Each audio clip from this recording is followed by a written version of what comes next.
banks. Of course, this particular incident comes under the backdrop of a bank that had a strong offering to the SMEs, talking about close to 55,000 depositors, a bank with about 62 branches across the country. Of course, Joy, it is not just the ordinary bank. Right. It had accounts for NYS, I'm told. It used to bank for Youth Fund and a number of SMEs as well. So quite a memorable day for most depositors. From the few I managed to speak to, they are saying they are still going to leave their money in the bank for now, as they wait to see what happens next between KCB and Chase Bank. And Joy, you mentioned about KCB and KDIC visiting Riverside. I'm told the clip is ready. We can have a listen in on what they had to say. All right. Let's listen in to KCB and KDIC's managers. KCB is going to go beyond just doing it for Chase. If there's one thing I can reinforce today for the financial sector, is what we suffered is a crisis of confidence. The sector is not in crisis. And what we are doing is to demonstrate that local banks can come in and support their own institutions and strengthen the sector. So the beneficiaries overall are going to be the customers. And for me, this is the most exciting part of our engagement with Chase. I want to assure the depositors that we'll ensure that their deposits are safe. They don't even have to remove their deposits with Chase Bank. Actually, what they need is to transact with Chase Bank. Transact with Chase Bank. Chase Bank is now stronger. Chase Bank is more formidable. We'll have the services under the management of Kenya Commercial Bank, which is also one of the largest banks in the region. Then we actually bring back Chase Bank back to the industry and back to the customers.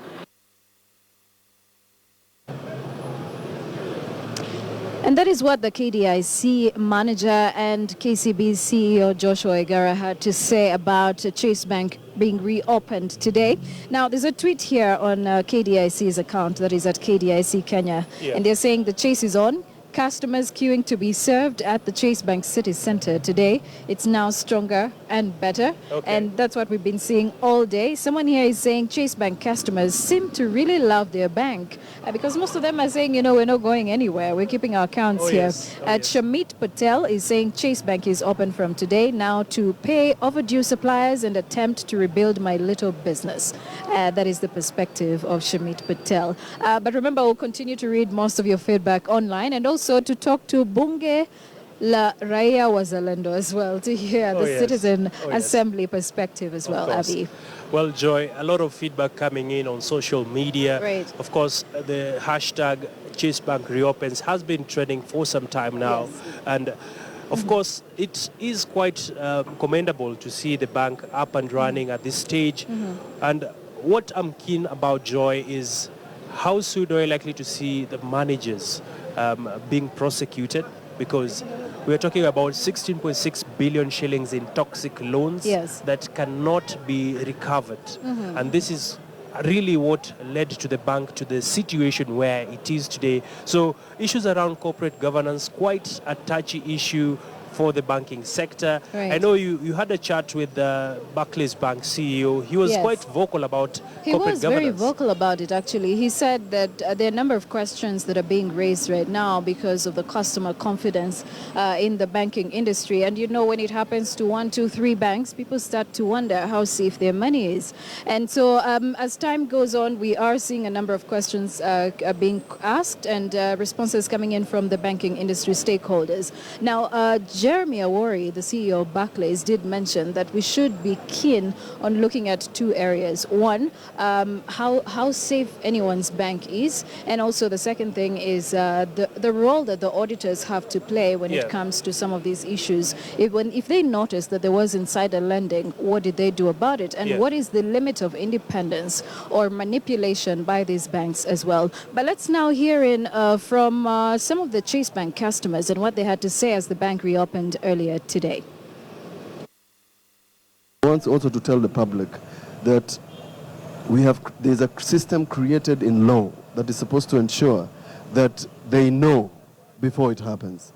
The banking inspection unit has got lots of questions to answer. So even when the bank is now open, we want to see action. We want to see something that is for posterity, post this governor we don't want this governor to leave and another bank is closed because the system has collapsed. Chase Bank has been a very good bank for us. The workers are very understanding. They have been very friendly. Whenever we want services, they do it very fast. So it was very surprising for us to see this kind of turn of events on a bank which we had a lot of trust. But we thank God that it's being opened, and we wish that no other bank can go the same way as this one. Well, as you've heard there, a lot of feedback coming in from customers across the country, and our reporters have been following up this story for a number of days now. We also have some feedback coming in from Nakuru County, where our reporter Victor Gale has been following the opening of the bank. Let's listen in on how relieved were customers in Nakuru.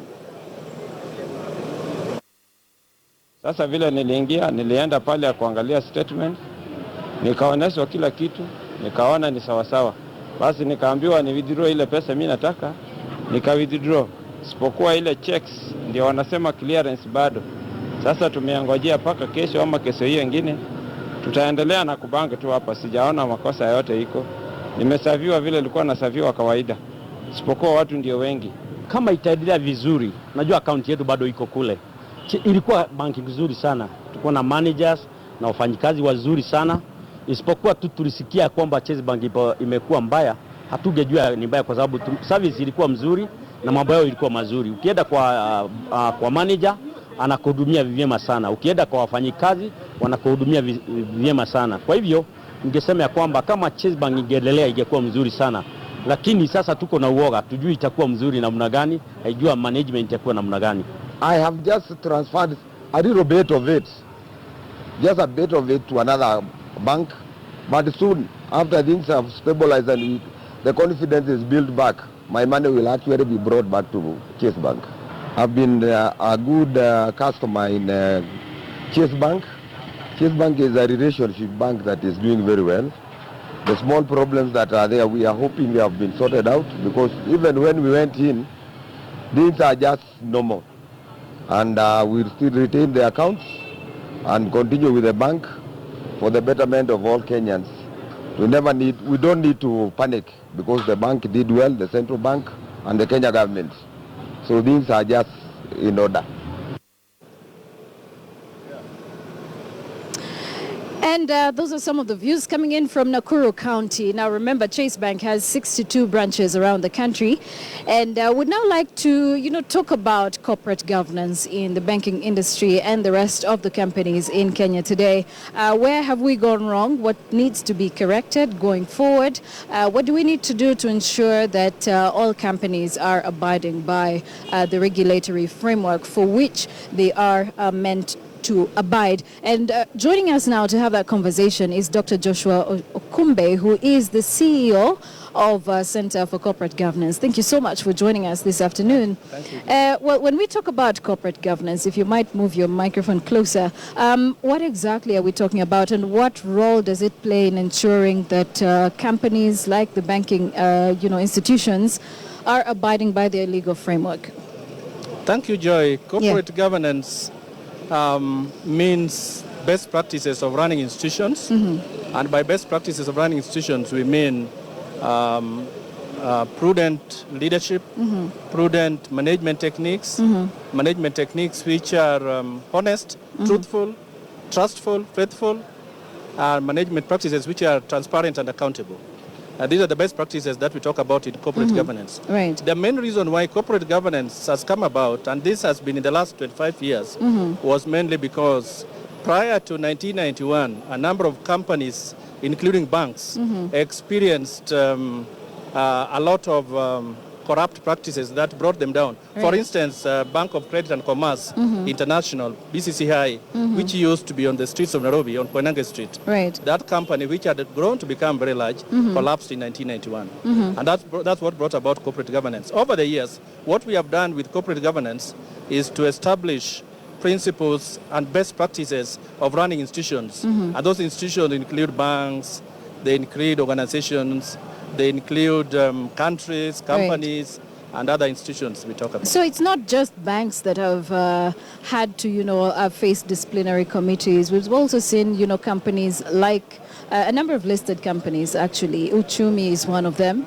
that has gone through a bit of a hard time. Kenya Airways, so many questions being raised right now. And, one would actually wonder what exactly is going on. Is it that companies have gotten used to the idea of nobody is going to be checking on whether or not what they're doing is complying with their financial obligations? Now, a number of companies, Joy, that you talk about, if you try to review some of the reasons why they have collapsed or they have had problems, you would say it is generally recklessness, it has been generally fraud, corruption, it has been theft, as we talk about it, and all these malpractices institutions are going about against corporate governance practices. So what I would say, for instance, is not that corporate governance has broken down. What has happened is that we have appointed some people in positions of leadership and management of institutions, people who have not been honest and fit and proper, as we talk about. Remember, if you're a leader of a banking institution, you need to be fit and proper. And that means you must be honest, you must be a person of integrity, you must be transparent, you must lead that organization prudently, and you must lead it in the best interest of the company itself. All right. And, when we look at the future of the banking industry, if I might take you back now to the banking industry, are there specific measures that need to be put in place to ensure that banking institutions, I know this regulatory framework is already in place, but it appears that some of the banking institutions do not seem to really abide by these regulatory frameworks. So is there anything more that needs to be done to ensure that banking institutions are able to comply? I think a number of things need to be done. Of course, Central Bank, for instance, as a bank that regulates most of the banks, or all banks in this country, and a bank that ensures prudence in the management of these banks, has done a lot of things. For instance, one of the things it has done was to establish what you call prudential guidelines. And within those guidelines, we also have corporate governance guidelines within the prudential guidelines, which have been widely distributed to banks, and they understand what should be done. But what I want to state is that those guidelines simply provide what I would want to call procedural corporate governance. That is, they give us standards by means of which we need to operate those banks. But we must move to the next level, where the people themselves who run these organizations must be people who are honest. I think what we need to instill, first and foremost, before we talk about some of the retributive activities we may be involved in to punish infractions in organizations, would be to ask those who run these organizations to ensure the buck stops with them. They must be ethical, they must be honest, they must be people of integrity. And I know a number of people may be asking me, how do you do that? Those who run those organizations must first and foremost know that running those organizations is a tough job. And it must behove themselves to ensure they are honest and trustful. All right. Over and above that, I think then we want to say that should we have people in those organizations running them who would still want to do things fraudulently and very corruptly, then I think the other thing that we need to do is to put in place very, very stringent retributive mechanisms. All right. When you talk about stringent mechanisms, what are we talking about? Now, by stringent mechanisms, I'm saying, for instance, remember when the governor of Central Bank announced that Chase Bank was now in receivership, I would have expected on the same platform for him to have announced, or whoever is responsible for that announcement, to have said, for instance, that whilst we are placing this under receivership, as we do so, the managers and the board of directors of that bank are already locked in. And they are locked in until we find out what exactly happened in that bank. All right. Because you can imagine the kind of pain that people go through. Let's talk about the role of the auditors. What role can they play now to ensure that at least there's something that they're doing to streamline this industry? Because usually when they're auditing books of any firm, including banking institutions, there's usually that independence that they're meant to have. Are you satisfied with the independence of the auditing firms? Right. I think to the extent that we understand the role of auditors, they have tried their best. But if you look at the case of Chase Bank, which was audited by one of the companies, one of the auditing firms, that they have done so in the last 10 years. How comes it that only now that they have seen the problem? Because I think the problems in Chase Bank may have spiraled over years, and they may have been seeing them, or they ought to have seen them. I think that's my point. Right. But what I want to stress also is that generally there's a big a big performance gap, what we call expectation gap, between what auditors expect to do Yes. and what we do expect them to do. I think we need to agree that we need to narrow the expectation gap. That auditors must do much more than they do now, Yeah. rather than give an opinion over the correctness of the transactions and the reporting. They must go deeper and do a little bit of, if not much more of what I would call forensic auditing. We should pay them more so that they do a better job. All right. Well, and now the auditing firms aside, what is the independent role that CBK should be playing? Because everyone has been asking, why is it now that we are having a new governor in place that we are seeing banks being, asked the tough questions? Why haven't you reported your results? Where does financial reporting come in handy? And, with what's going on, we seem to think that maybe the past few years we've not really paid much attention to financial reporting. We've been all about financial inclusion. So where do we go from here? Now, I think we really need to commend the current governor of Central Bank because we have seen a number of changes since he took over. I think this is the kind of leadership we want, but I would have expected much more than he's doing right now. For instance, in the case of Chase Bank, remember, a lot of information came about because of the insider, Yes. who was the whistleblower. Had he not done that, would we have known this? I think Yeah. that's what we are talking about. What I'm saying is that Central Bank must now come up with more stringent, more prudent techniques of looking at the kind of activities going on in banks so as to ensure we have the right people and we have the right people doing the right things in those institutions. All right. But at the end of the day, while Central Bank is given the responsibility to provide oversight, we want to stress that Central Bank cannot go to all banks. There are about 60 of them. There are so many. They can't be doing that. They will stop doing their own work of monetary policy management. And therefore, it is important for them leaders themselves to ensure they are prudent and they are ethical. Okay. At Center for Corporate Governance, what are some of the things you do that instill some of these values in the organizations that you deal with? Right. As a Center for Corporate Governance, we have done this over the last 10 years or more. And what we do generally is to empower directors, top management of corporations, including banks, insurance companies, all over the region. We have done that over the years. We have given them basic skills, basic principles, basic best practices, and we have moved to the next level of trying to come up with effective behavioral characteristics of leaders that would enable them to run institutions prudently, diligently, ethically, and transparently. That's what we do. As I speak to you now, the center is running a course in Mombasa of about 50 senior top people, directors of companies in Mombasa. We are giving them skills. At the end of this week, they will have been certified as people who have gone through corporate governance and can be able to run the institutions properly.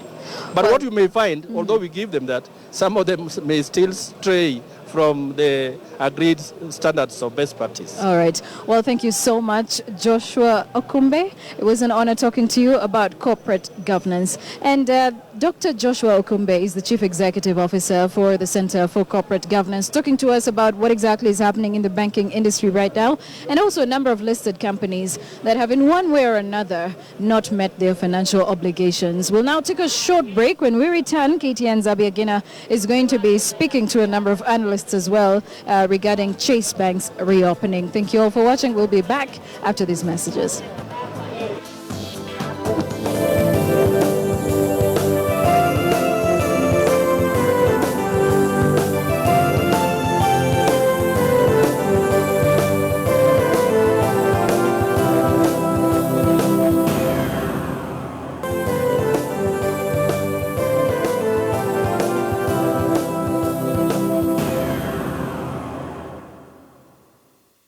Welcome back. You're watching KTN Business Today. We're coming to you live from Mama Ngina Street here at the Nairobi Central Business District, just outside Chase Bank, which did reopen today. A lot of relief coming in from customers saying this was a timely move by the Central Bank of Kenya, which had placed the bank under receivership about the 7th of April after the bank did not comply with the set prudential guidelines set out by the Central Bank of Kenya. But away from the bank being reopened, questions have emerged around corporate governance. Of course, it is reported that close to 16.6 billion shillings is taken up in toxic loans at the bank, and this was out of insider lending among the bank's directors as well as some senior managers. That is what CBK has said regarding the bank.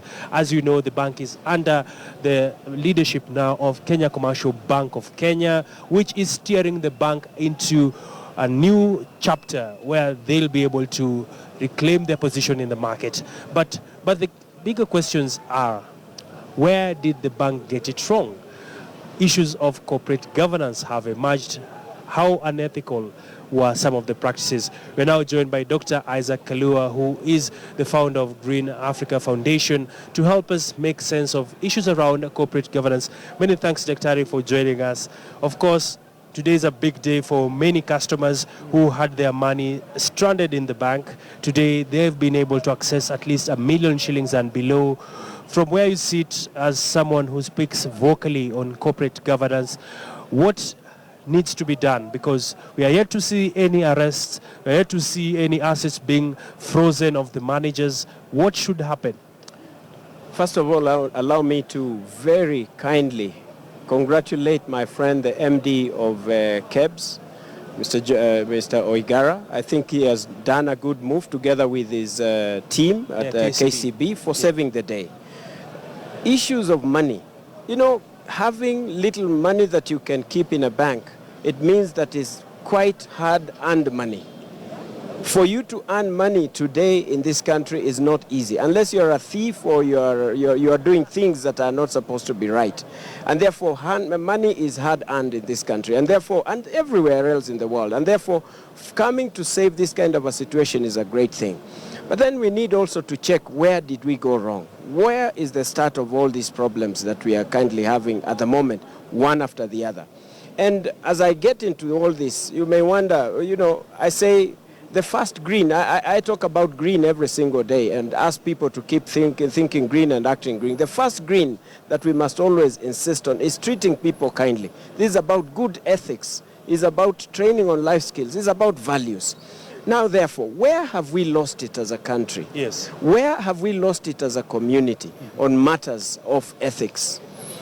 You walk into a bank, you need money to work on it, someone trusts you. In some cases, of course, it starts with people not following the procedures, knowing your customer in a manner that you should know them and understand them, in a manner that it makes sense for them to be given money. And therefore, trust, because there's a lot of things that we are betraying trust. And you know, the greatest thing that you can do that is worst to anyone is about betrayal of trust. And therefore... Well, Dr. I know the issue is unethical practices. Yes. So what remedies can save the country as of now? Quite a lot. One, we had the president speak it aloud the other day, in fact in a church, that the directors did go ahead and give themselves money and they must be dealt with like any other person. You find in this country that if it is a political approach, you have done something wrong, you are bundled out of office in a very fast manner. Yeah. Immediately. Yeah. But come issues where people are actually supposed to be even 10 times more sensitive, then you are dealt with as if it is okay, because they are using the same money. Yeah. The same money that they have taken in. And remember, I have a loan, I have a mortgage. If I delay 3 months to pay, then of course my house is threatened. They have done that before for me. Yeah. And therefore I must wake up to the fact that I must pay my loan. And therefore, and you can imagine people in the bank, they actually get it not at the prevailing market rates, they get it even lower. Yeah. And therefore you take money, you do not, you delay the 3 months period, and therefore the regulator has to wake up and deal with this issue. People get money and they divert from the businesses that they were supposed to do. This is all about ethics. And therefore you start falling into problems. This is, for heaven's sake, money that belongs to other people who have worked extremely hard, and therefore that is why you are able to get and access some money. And therefore we need to practice level of ethical practices so that you can be able to deal with this issue. These people must be dealt with in the same way as the thief that is dealt with. Yeah. Because if I delay paying my loan, they will sell my property. That's true. If someone that does not do something that they are supposed to do, they will lose it out in the way they are doing it. And therefore there should be no kind of favoritism. Okay. Just because, and it is happening with other banks as well. We must wake up and do what we must do for this country. Interesting. And Daktari, of course, what is in the minds of many Kenyans right now is, are the banks safe? Perhaps you might not have the magic answer, but from where you sit, are you comfortable with your money in the bank? With the new central bank manager, the central bank boss, I think we are. Because, I mean, these are things, you don't reinvent the wheel. And you know, just like other areas of this country, we have the laws, we have the procedures, but they are just not followed. In this case, I have confidence that the banks will be firm, the banks will do what they have not been doing, and they will stand firm and do things in the best way possible. So I think I am comfortable because everyone is simply doing what they are supposed to do. Yeah. And Daktari, looking at the bigger picture, we've seen the level of Kenyans taking on companies that mismanage public assets to another level. For example, if you look at our Twitter right now, so many comments on the bank being reopened. And when you come to other issues around the society, as a country, where do we need to fix the problem? Because we find that we have very well-educated managers. We have very good board directors. Along the road, I don't know what happens to a point such a situation takes place. In my opinion, this is very simple. It's just simply applying to the rule of law. This country has got a new constitution. This country has got rules and laws that manage financial sector in this country. To open a bank, there are certain procedures and measurements that have been put in place. The regulations are already there. Waking up, ethics is all we need, by the way. You do not get into a position of getting a loan when you cannot be able to repay the loan. There are procedures that you must follow. Managers have been to school. They know and understand the charter that operates in this particular area. Strictly adhere to it. And if you are not, then the direction is only one, jail direction.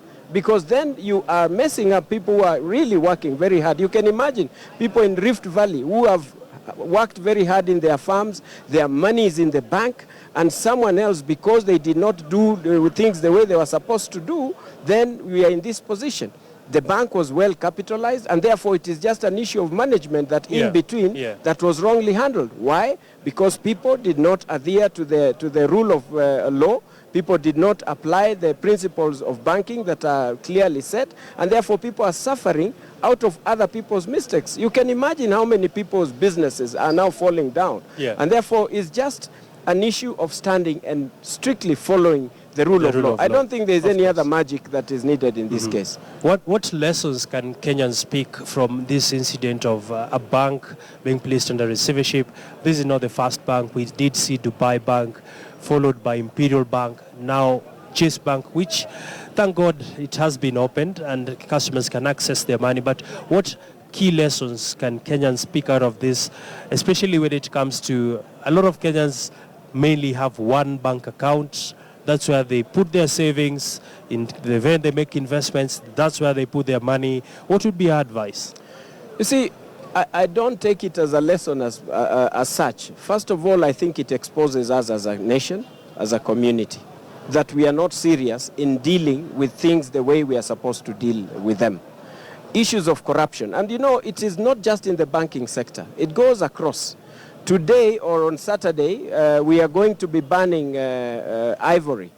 And in the country, in the region of Africa, Kenya is a leading exporter of this. And it's just out of corruption at all levels that is being handled. The same could be an indication of what is happening in the banking sector. But I am happy because there is now reality is waking up. People are realizing what they must do, and therefore we are now learning lessons. Things need to be handled at a very early stage. And the greatest lesson, I must say, is the remedy can still be found if the opportunity is identified early or the mistake is identified early, we must wake up and deal with it. See, look at what KCB has done. Yeah. And the business shall continue. Of course, they will affect other plans of the bank, but we have stability because we have a farm bank. When we are a farm nation, on issues across the sector, particularly commerce, we will be able to do greater things. And so issues of the bank will never be a challenge like we are having right now. But everyone must do what they are supposed to do in the best way they are supposed to do it. Issues aside, when you're trusted with somebody else's money, pay. You can imagine also people who don't pay others in terms of services at the county level, and the institutions are delayed in paying. They affect a whole chain where we must wake up and deal with. Business is business. Entrepreneurs wake up and deal with issues in the way they are supposed to do it. Many thanks, Thank Dr. you very Isaac much, Aliwa. and I wish you all the best. Thanks for having me, for grabbing me from the streets. Thank you very much, Dr. All the Ari. best. Always a pleasure to have you. Thank you. Saying it as he sees it. Yes. Quite an interesting conversation there around what lessons can Kenya pick out of this banking incident where a number of banks had been said to not have the right kind of practices. Of course, a number of banks have come out strongly saying that the consumer confidence is on a new level, and a lot of banks have also ensured that they abide to the set regulations by the Central Bank of Kenya. And of course, the Central Bank is on record saying that the cleanup will continue, and we do hope no other bank is caught up, because this would be catastrophic. Well, my colleague Joy Doreen, interesting conversation on corporate governance with Dr. Kalua.